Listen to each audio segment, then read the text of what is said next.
Double bang, man. I'm back. So, yeah, apologies for the technical difficulties. Like I said, wanted to hurry up and try to finish out, but my battery wasn't having that. So, I'm back at you, man. Same deal, same jersey of the day. I ain't want to change that. Y'all see, I'll have something tomorrow for the game. Still deciding on it, man. I might go with, nasty Nick Bosa. That dude is a problem. But whatever. Either way, just to finish what I started, finish what I was talking about. So yeah, man, Cash and Rough Riders mode, man, full surface Rough Riders. The Rough Riders, that's what they did was battle. When you hear stories from people like, Lux, Mook, all of those guys running around Harlem, everybody's battling. When you hear Head Ice, who I believe he battled a couple of the Rough Riders. Uh, T-Rex, he got a DMX story, so yeah, go YouTube that. Check out his story where he battled DMX back in like '98. Rex was a youngin', but he said, man, X set it off with just his first line. Like this, it wasn't even a whole 4-bar setup or nothing like that. Just right off the rip, right from the beginning, the first 2 bars smacked him up and got him out of there. And X had one of his dogs with him, Missy, and just set it off, man. Ain't nobody standing in front of that, y'all. The Locks, LOX, nobody's standing in front of that. Those brothers got bars, and I understand what people are saying because I did a blog months ago now about just industry dudes coming into battle rap and who people would want to see, because the original Cassidy versus Goods battle wasn't Cassidy versus Goods. That was like a last minute replacement. The individual who Cass was supposed to battle was another industry dude. So when I did my blog talking about how if I was Cass, I wouldn't even, after that resolution card, I wouldn't even go back and do nothing with URL, because I just felt like it was ungrateful, like the way everything was set up, the way he was treated and all of that. And again, it's a difference between the battlers themselves and anybody else. The battlers themselves, of course, man, they look at him like competition. And there's definitely some envy that goes on. Now, I'm definitely not saying that all of those brothers are just so jealous and envious, but there is a level of envy, and that's based on competition as well, man. Battle rap itself, competition is what it's all about. That's what the brothers get into it for. So when you have a situation where you have a guy like Cass come in, who's had the success that he had as early as he had it and as long as he's had it, that's already like a leg up in competition to them. But for him to come back, what they didn't want was for him or any other industry dude, it's not just Cass, but they didn't want for him or any other industry dude to come in here and get the red carpet treatment. They can't stand that, because they already feel like, yo, and you hear the battle rappers talk about it all the time. They already feel like, yo, these dudes come in here and think they can do what we do, and they think that we should be, kissing their butts. They think that they're better than us, and so they already have that going. But a lot of that is more internal than external, y'all.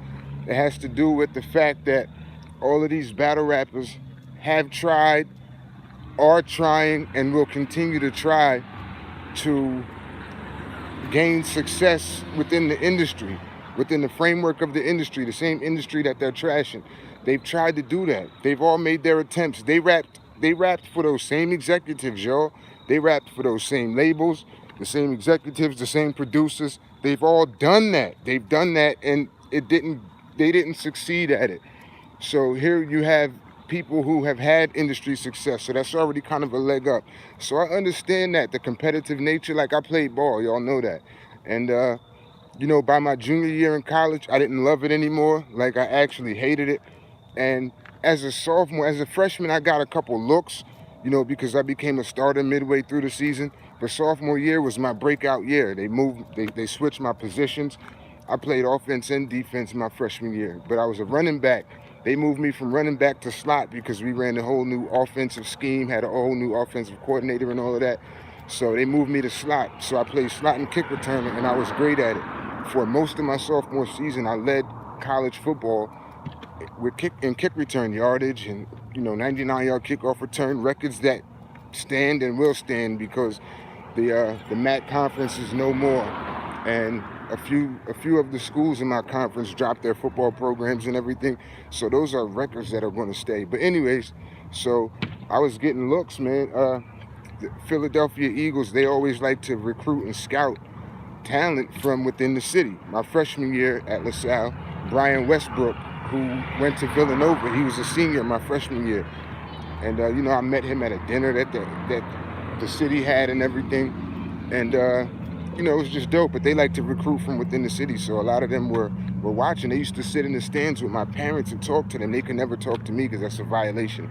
But, I had all of that going on from sophomore year. So naturally, there's a level of envy and jealousy that stems strictly from competition, man. People who are competing, everybody wants to be the best. So when you get into that competitive mode, you think it's just, with battle rap especially, you really think that it's just, their competition is all about the raps. You think it's just that when they get on stage, it's all about the raps. Listen to the stuff that they say to and about each other on the stage. A lot of it, and this has to do with a lot of what the fans are asking for. A lot of the media and all of that are asking for. Oh, we want personals. Like, y'all want people to go to social media. You want them to investigate these brothers' history and everything that they're talking about. Not everything, but most of the stuff they're talking about has nothing to do with the actual battle or the raps at all. It's gossip. They want gossip. So that's, these brothers are looking at each other in that light. They're looking at each other and sizing each other up in terms of, how am I better than him and how is he better than me or whatever. So the stuff that they say to each other in these battles all the time, oh, I'm top tier and you mid tier. I'm top tier and you bottom tier, you PG. Oh yeah, I get paid this much a battle. Like the case with Arsenal, it's certain things that he could say to certain people. I traveled all over the world. I done been to this many continents just for battle raps. They can say certain stuff like that to other people, but when you size somebody like industry dudes up, what can they really say about these industry guys? Because the industry guys are in positions that these brothers wish they were in. And industry guys who have never set foot in a URL or KOTD or RBE, they come in and they get these ridiculously large bags for these battles that these battle rappers have to get on their knees and beg to get, after all of the work that they put in, after all of the years that they put in. It's not easy, yo. It's not easy to Nap City, what up? I don't know what just happened, but yeah, I'm about to we figuring this out. I'm trying to hop in this Discord with the fam, yo. So we're gonna figure it out. But yeah, I just wanted to finish this thought though, because I kind of started to touch on it a little bit in my last blog. But yeah, so when the industry dudes come in, it's like the battle rappers are already looking at them some type of way, because it's like, man, we rap for those same executives. These brothers got deals and we didn't. These brothers got to the place where they had songs on the radio. We didn't. Or even with the handful of battle rappers who did end up getting legitimate deals, they never put projects out. A lot of them were just on the shelf or whatever. So they already looking at these industry dudes like, man, like, okay, we can't come at them the way that we come at all these other dudes. So what can we say about them? Okay, so we can't come at them like anything about money or traveling or success at that level. What we do have over them is, this is what we do. We've touched battle rap stages already. We've climbed the tiers from being novices to being top tier and all of that. We've built our reputations. This is us right here. This is all us. So that's what they have over these brothers. And sometimes it goes over, sometimes not so well. But so yeah, I understand the animosity that the actual battle rappers have toward the industry dudes, because they feel like, man, we put in all of this work. We were being booked and not being paid anything. We were being given, we got flight and hotel, but not good hotels neither. We got our flights and cheap motels, or we got gas money and tolls to come battle, but we didn't get paid for the battle. Then we get on the stage and we getting booed because it's in a town that's not our town or whatever, we have to deal with all of that. Then we have the battle, and not only are we dealing with getting booed and all of this other extra stuff, but then after the battle, we got to deal with a couple hundred people who we don't know and who don't know us getting in front of cameras talking about us, and then not only talking about us as far as battle rap goes, but really the stuff that's been exposed in battles and on blogs and all of that. We got to hear them talk about our lives and what we need to do better, people criticizing us. We had to go through and deal with all of that stuff and not get paid for it. And in the beginning, it's like, well, we doing you the favor, son. Like, we giving you a platform, son. Like, so they're looking at it from that lens. So I understand it. I understand it with the battle rappers. I've never understood it with the fans or with the leagues and league owners when they get these, these industry artists in here whose name itself is going to draw attention. It's going to draw another fan base. It's a favor to a lot of these leagues and whatnot, from the biggest to the smallest. The industry dudes, the guys with names, the guys with reputations and fan bases and all of that. It's a favor for them to grace the platform. Period. It's a favor. But they don't get treated that way. So it's cool when the battle rappers do it. I don't understand the fan bases, and I definitely don't understand the leagues themselves. So all of that was magnified when we start talking about this dude right here. It was magnified because not only are you starting behind the 8 ball with all of that, where it's already automatically it's hate because you're already put in this box as this industry dude. But now, not only are you that, you have the nerve to get in front of cameras and say that you can do what we do and that you're better than us at this when this is what we do all day, every day. So now you have a guy who's confident and arrogant and cocky and who's talking crazy to these guys, who's literally, honestly, not doing anything differently or saying anything differently than what these brothers say every time they got a battle coming up. They all say the same stuff. That's what I said in my very first battle rap blog with the whole delusional claim. Everybody, can you name me a battle rapper who hasn't said that he's the best?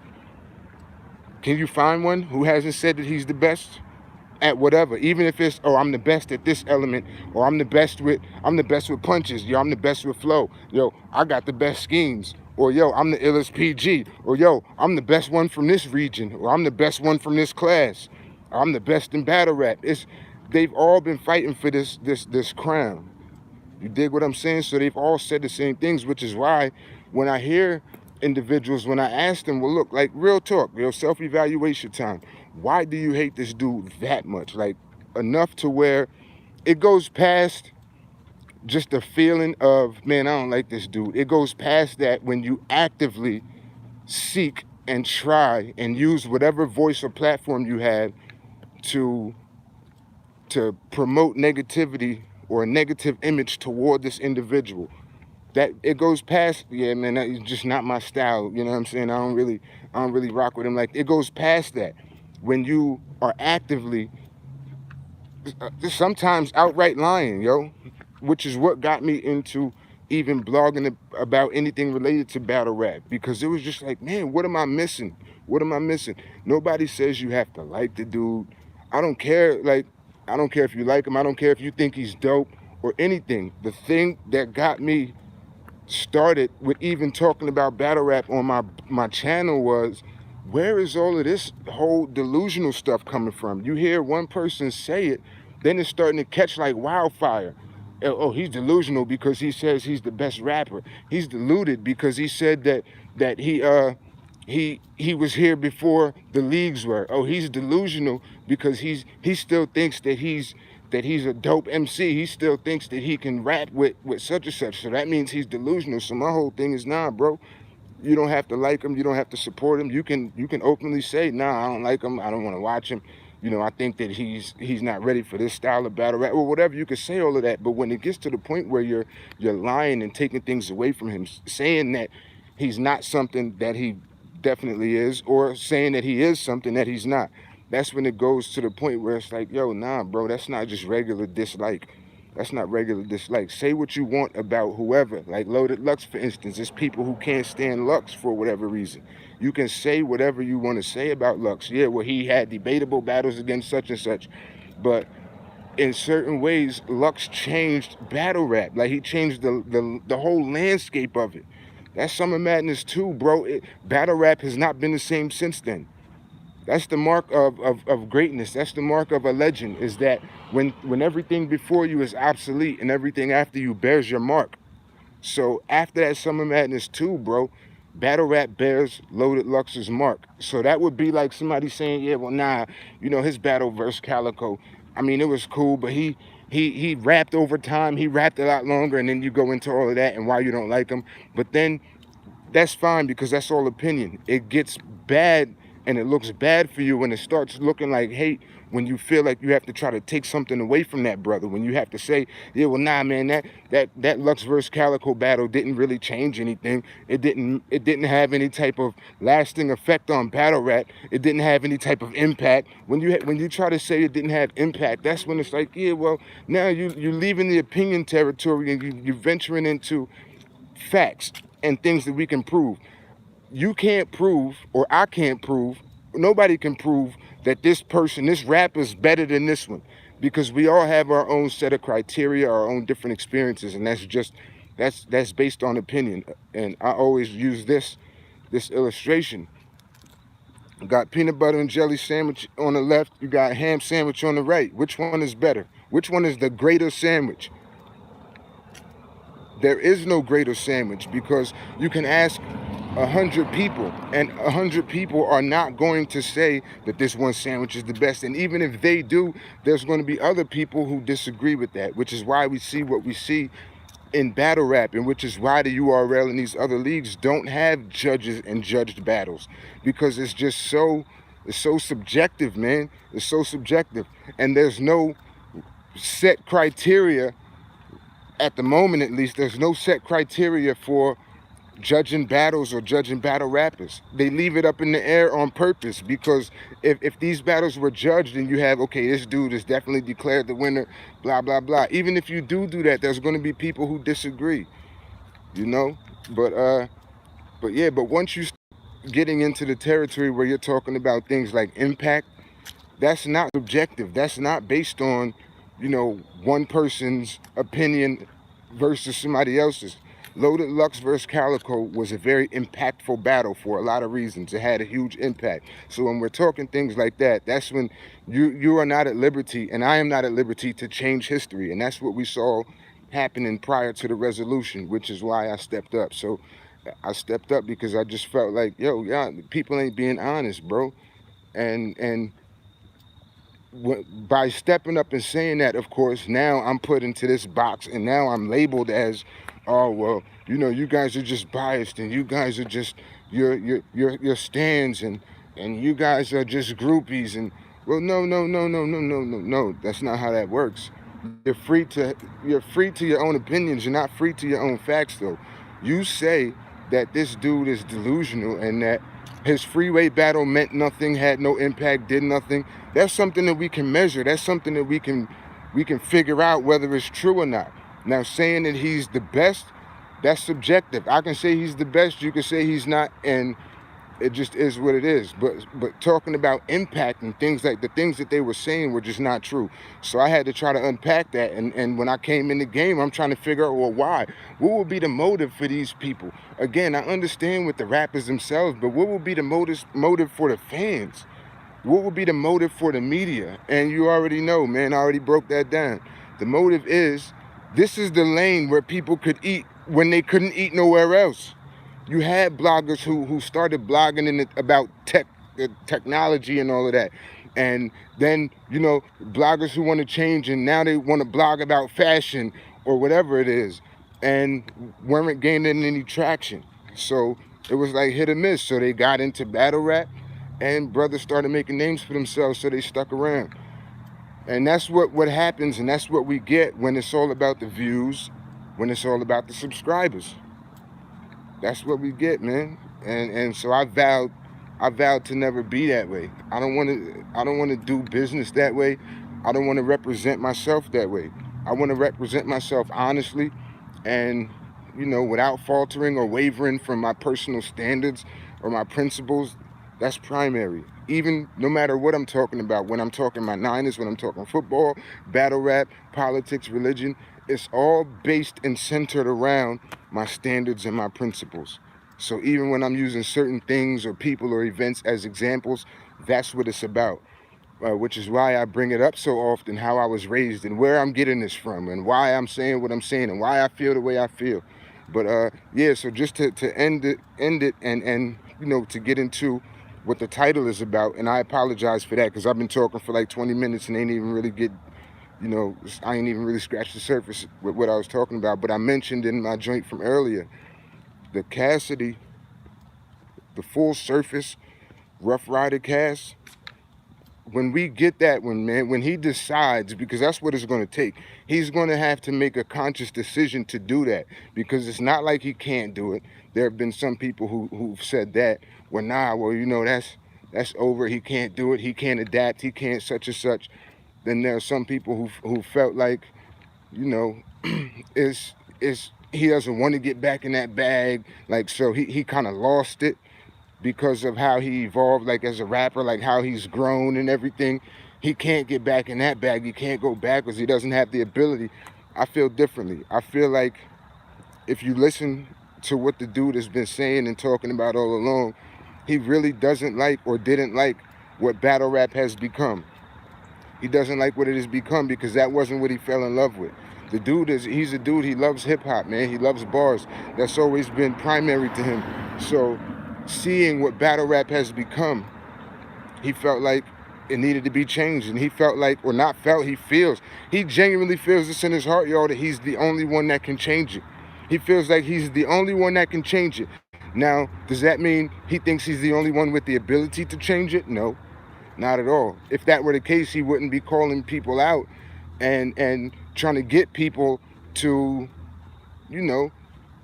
to be down with the movement, moving battle rap forward, well, technically backwards and forwards, just getting back to the essence, man. He wouldn't be trying to enlist battle rappers and the leagues and talking to the fans and the media and everything, saying what he's saying about, yo, we got to get this, we have to steer this ship back on course, man, because we're steering it away from where we should be. So he means that, yo. So his whole thing is he's coming with the style that he's come with and everything on purpose because he's trying to prove a point and he's trying to get things back to where bars are primary. And I understood that. I even said that if you go watch my recap and my breakdown, where I said, man, I was disappointed in that last performance. And I stand on it. I was disappointed because I really genuinely thought that I was about to get that full surface Rough Riders type. That cast, man, I thought I was going to get that. I just knew I was going to see that. I was going to be there in person. But he came and man, y'all saw what it was. It wasn't that. So when I think of him at a 9, 9.5, 10, I'm thinking of full surface Rough Riders because it takes a certain mentality to approach battles and things like that. So if he would have approached it the way that he did coming up in the pit with the double R, and that's what I started with earlier. For those who may be a little younger and weren't around in 1998 when X first hit the scene hard and the Rough Riders movement just blew up, X hit the scene hard. The Locks who were formerly with Bad Boy and was real tight with Big and all of that. But once Big passed away and everything, who didn't like the direction that Puff was going into and what he was trying to do with them, and not trying to do, but what he was doing, had them in shiny suits and everything. They wanted to get back with the team. Because they started with the Rough Riders. When the Rough Riders were they weren't a label yet. They were just a managing company. So they were managing the Locks. They were managing X. DNY, man, they took DMX and they took the Locks over to Puff in the first place. Mace too. They took them over to Puff. Puff signed the Locks. Puff signed Mace. He ain't signed X because he said he felt like X's voice was too rough. And at that time, that's when hip hop was very aspirational and it was all about Aston Martins. Kind of like Rick Ross would have been perfect for that era and that day and time. But yeah, man. So X ended up getting that deal with Def Jam thanks to Irv Gotti, and Get At Me Dog came out, changed the game. X is on top of the world. The Locks wanted out. They wanted their publishing and everything. They ended up coming back home with the Ruff Ryders. Eve, who was with Dr. Dre at the time, she was on the shelf from Philly, and Dre ain't really know what to do with her at the time. So y'all know, man, whenever there's a top gun, a male artist, a male rapper, whoever that top gun is, when you come across a nice female rapper, the best move always is to put her with the dude who's running the game. You saw that with Wayne and Nicki Minaj. You saw that with Big and Kim. You saw that with Jay and Foxy, Nas and Foxy. So with Eve coming over there, that was even crazier. Then you got the Young Hungry Lions, the Young Hungry Dogs. Drag came in, Infrared, all of those people. And that's what they did, was battle. In that era, that's what you had to do. You had to battle.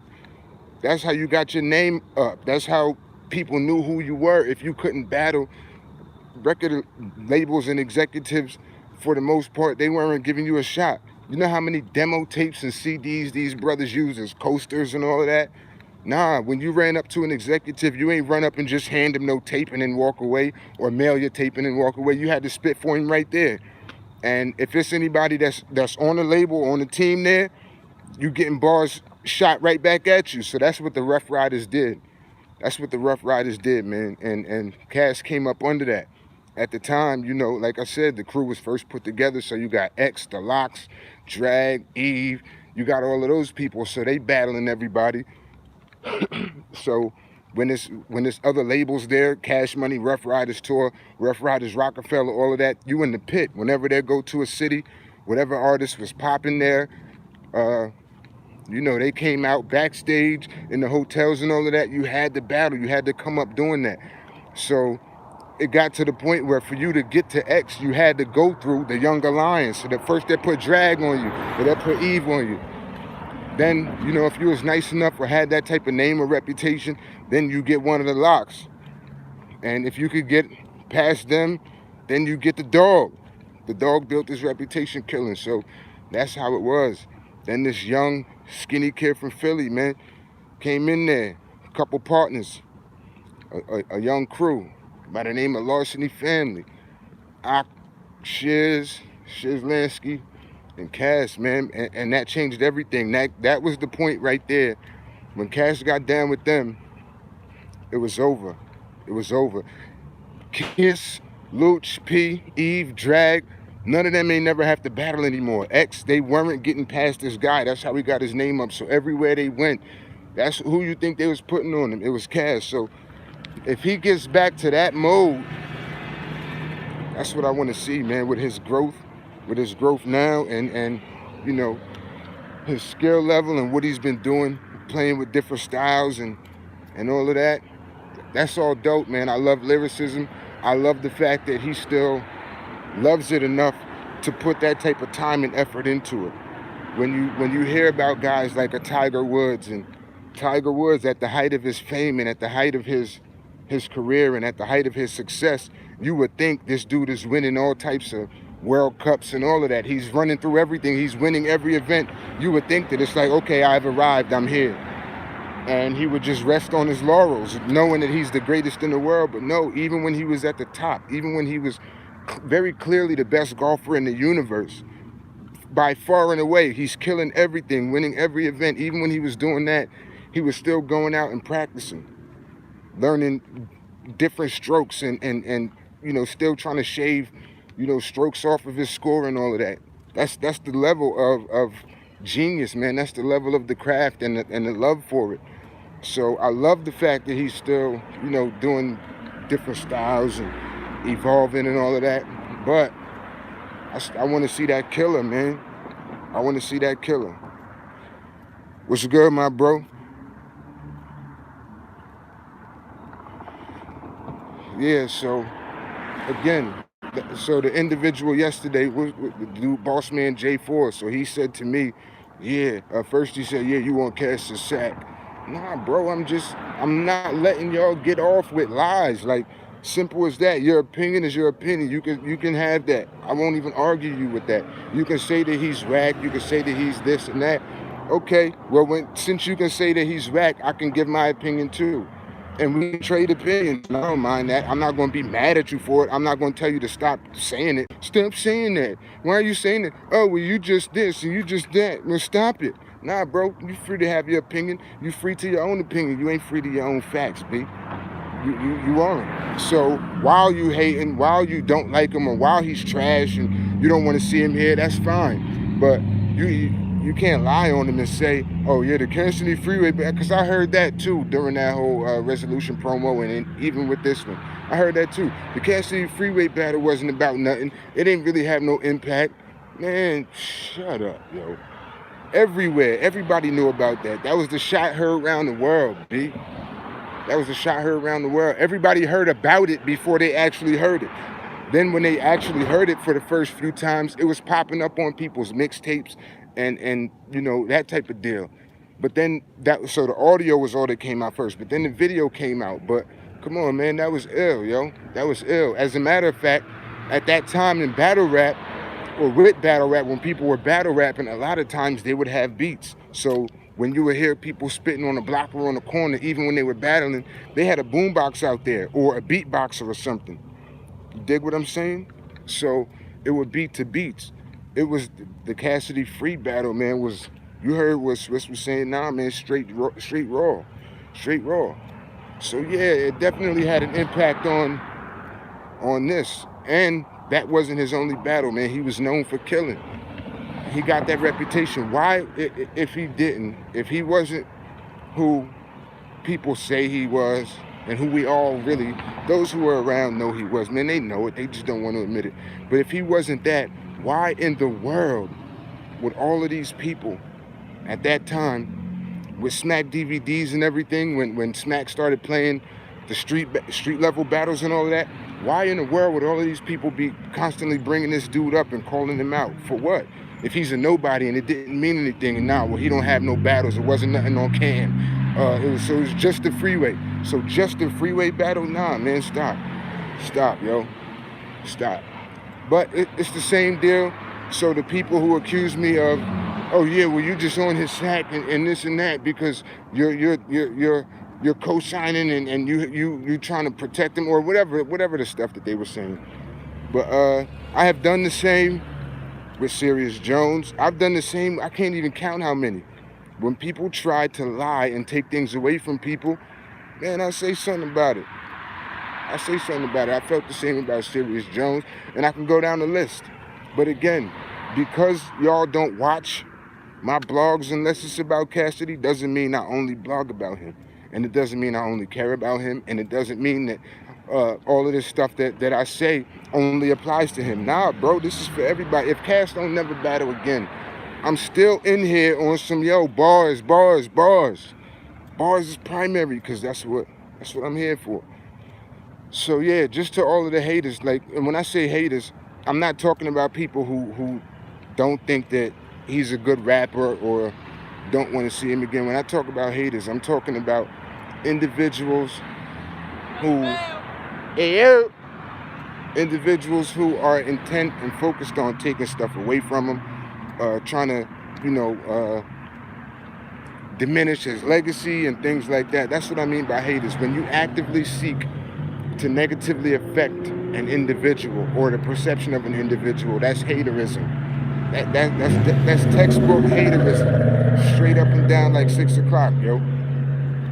To the point. But the haterism is so crazy that not only do you feel that way about him and try to destroy the perception of him, but you even go as far as opposing and being upset with people who don't feel the same way that you do, people who support him, people who think he's dope, people who wants to see him in battle rap more, people who don't get on the train and say, oh, he's delusional, oh, he's lying, yo, yeah, he's those 5,000 battles, man, he ain't really had that many, it was really just 3, we know of 3 or 4 or whatever, however many that y'all, oh, that's all, he didn't do none of the stuff that he said, he's not really a factor.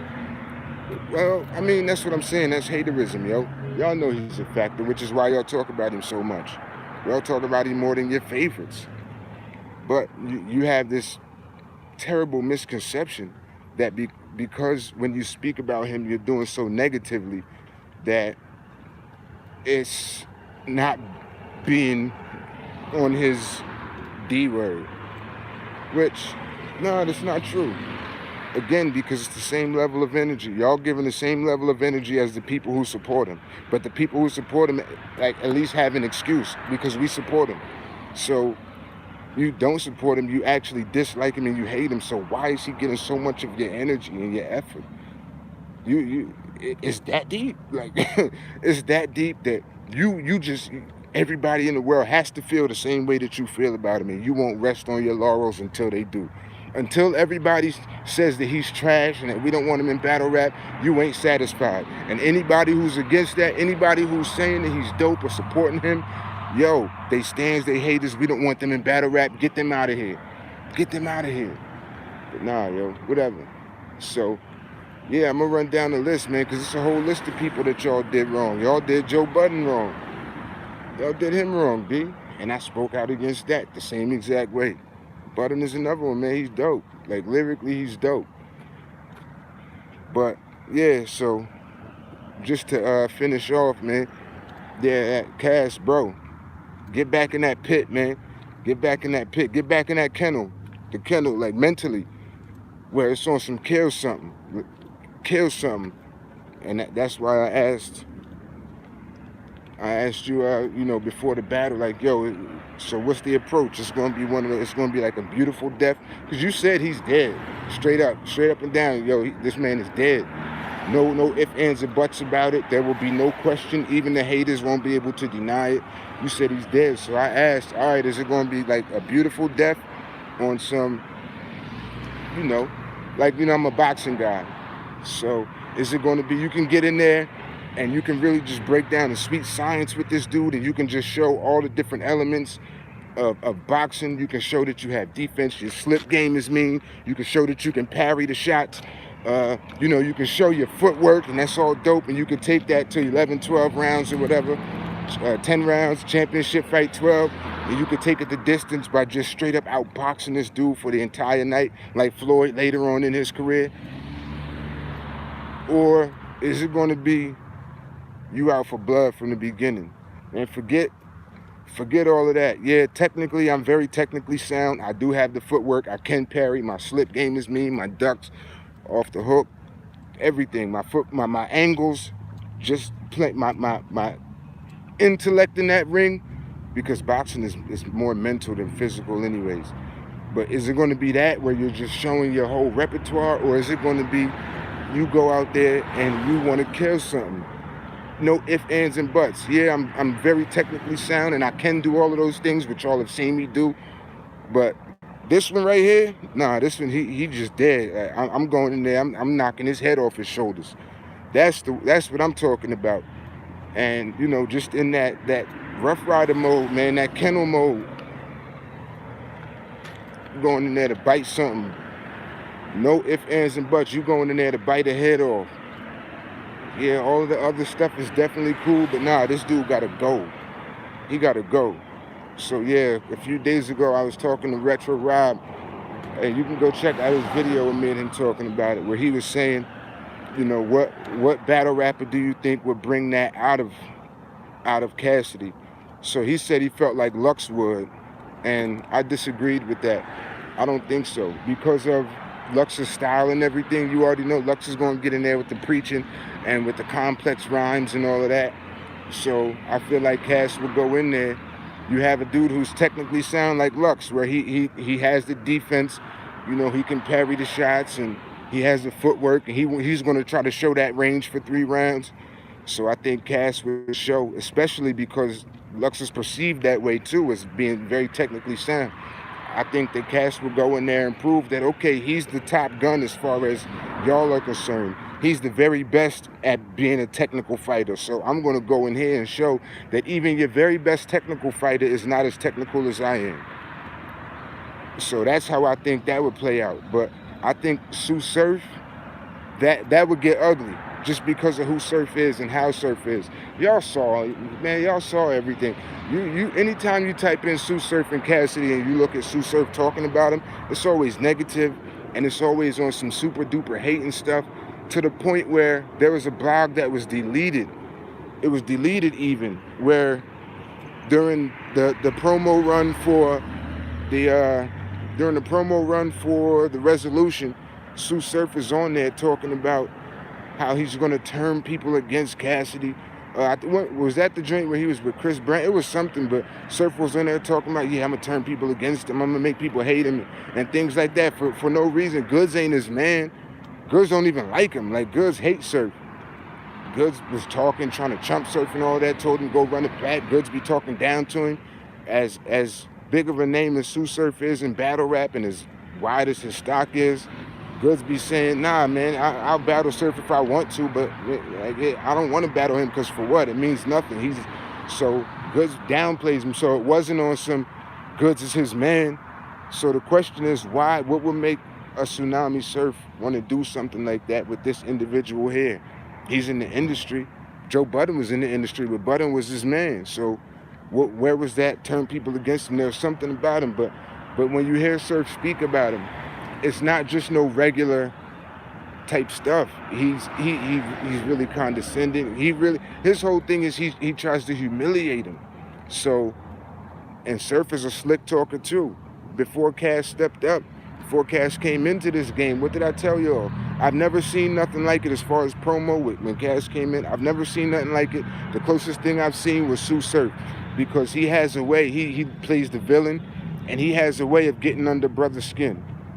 He'll get under skin. So what Surf does as far as picking battles, why and how he was so wise with the way he chose battles and everything, whenever there was an up-and-comer, whenever there was somebody that caught fire, even if it wasn't an up-and-comer, even if it was a veteran who ended up catching fire later, like a Tay-Rock, who early on was not even close to anybody's conversation of being one of the top guns at all.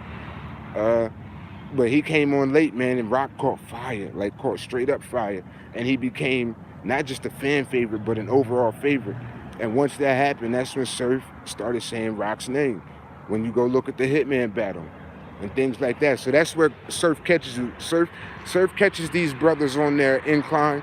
And as soon as they reach that point where the masses, the media, the fans, where people are saying, yo, this dude is on fire, yo, he's officially able to get in there with the top tiers and he can beat any of them. As soon as somebody catches that, that's when Surf starts to market and promote. Okay, I want this dude now. This dude got to come see me now, because he just battled, such as he just battled Mav Hoffa, or he just battled somebody that's top tier and he washed him, or he beat the dude convincingly. So now everybody is saying that he's legit and he can really rock with the heavyweights. So now all of that momentum that this guy has, I'm going to take that momentum, I'm going to add what I add to it. I have a fan base and all of that. I'm going to bring that to it. So what does Surf do in that situation? Does he just go and say, oh yeah, nah, Chess is on fire right now, so I want to battle Chess? Nah.